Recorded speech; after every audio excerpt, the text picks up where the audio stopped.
یاد رکھیں کہ زکوٰۃ جو ہے یہ صرف 4 طرح کے مالوں پر زکوٰۃ ہوتی ہے: سونا، چاندی، پیسے، اس میں روپے، پرائز بانڈ، پاؤنڈز، ڈالرز، جو بھی کرنسی ہے وہ آ جاتی ہے۔ اور چوتھی چیز ہوتی ہے مال تجارت۔ اسے اپنی ایک ٹرم یوز کرتے ہیں مال نامی، لیکن میں آسان کر کے آپ کو بتا رہا ہوں کہ مال تجارت۔ تو یہ 4 چیزیں سب لوگ یاد کر لیں، اس کے علاوہ اور کسی چیز کے اوپر زکوٰۃ نہیں ہوتی۔ اب ان کی مقدار کیا ہے، کتنی مقدار میں ہونا چاہیے کہ بندہ صاحب نصاب کہلائے گا؟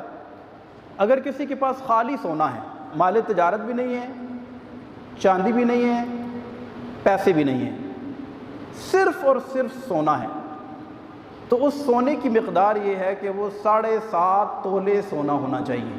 اس سے کم ہوگا تو اس کے اوپر زکوٰۃ نہیں ہے۔ لیکن یہ بات ہو رہی ہے صرف اور صرف سونا ہے۔ آگے چلتے ہیں، اگر کسی کے پاس چاندی ہے، جو عام طور پر اب لوگوں کے پاس نہیں ہوتی لیکن ہم بیان کر دیتے ہیں، چاندی اگر 52.5 تولہ چاندی ہے، خالی اگر چاندی ہے، پیسے بھی نہیں ہے، سونا بھی نہیں ہے، مال تجارت بھی نہیں ہے، خالی چاندی ہے، تو اس کی مقدار یہ ہے کہ وہ 52.5 تولے چاندی ہونی چاہیے۔ اگر اس سے کم ہے تو اس کے اوپر زکوٰۃ نہیں ہے۔ کسی چیز کی طرف آتے ہیں، مال تجارت۔ اگر مال تجارت یعنی ایسا مال جس کو بیچنے کی نیت سے، جس کو بیچ کر نفع کمانے کی نیت سے خریدا گیا ہو، اسے مال تجارت کہتے ہیں۔ اگر اس مال تجارت کی مالیت 52.5 تولے چاندی کی رقم کے برابر ہے تو اس پر زکوٰۃ ہوگی، اور اگر نہیں ہے تو پھر زکوٰۃ نہیں ہے۔ لیکن یہ صورت میں ہے کہ خالی اس کے پاس مال تجارت ہے، نہ اس کے علاوہ اس کے پاس پیسہ ہے، نہ اس کے علاوہ اس کے پاس سونا ہے، نہ اس کے علاوہ اس کے پاس چاندی ہے، خالی مال تجارت ہے۔ اس کی مالیت دیکھی جائے گی 52.5 تولے چاندی کے برابر بنتی ہے کہ نہیں بنتی۔ اگر بنتی تو زکوٰۃ ہے، نہیں بنتی تو زکوٰۃ نہیں ہے۔ چوتھی چیز کی طرف آتے ہیں، پیسے، بینک بیلنس، پیسے، کرنسی۔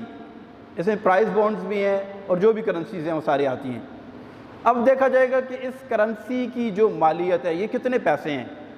آیا کہ اس چیز 52.5 تولے چاندی کی مالیت کے برابر پیسے ہیں تو ایسی صورت میں اس کے اوپر زکوٰۃ ہے، اگر نہیں ہے تو پھر زکوٰۃ نہیں ہے۔ تو ایک بات درمیان میں اور عرض کرتا چلوں کہ ایک 5ویں چیز ہوتی ہے، اس کے اوپر زکوٰۃ ہے، لیکن وہ ہمارا اس وقت ٹاپک نہیں ہے، نہ اس پر عام طور پر زکوٰۃ ابھی بنتی ہے، کیونکہ وہ جانوروں کی زکوٰۃ ہے۔ وہ چرائی کے جانور اسے کہتے ہیں، کہ یعنی جو سال میں 70% باہر جنگلوں کے اندر چرتے ہیں اور ان کی خاص مقدار ہے جو آج کل تقریباً نہ ہونے کے برابر ہے، لہذا ہم اس کو موضوع بحث نہیں لے کے آتے، جانوروں کی زکوٰۃ ہم ڈسکس نہیں کر رہے۔ ہم یہ جو ہماری کنسرن جو چیزیں ہیں ان کو ہم اس میں بیان کر رہے ہیں۔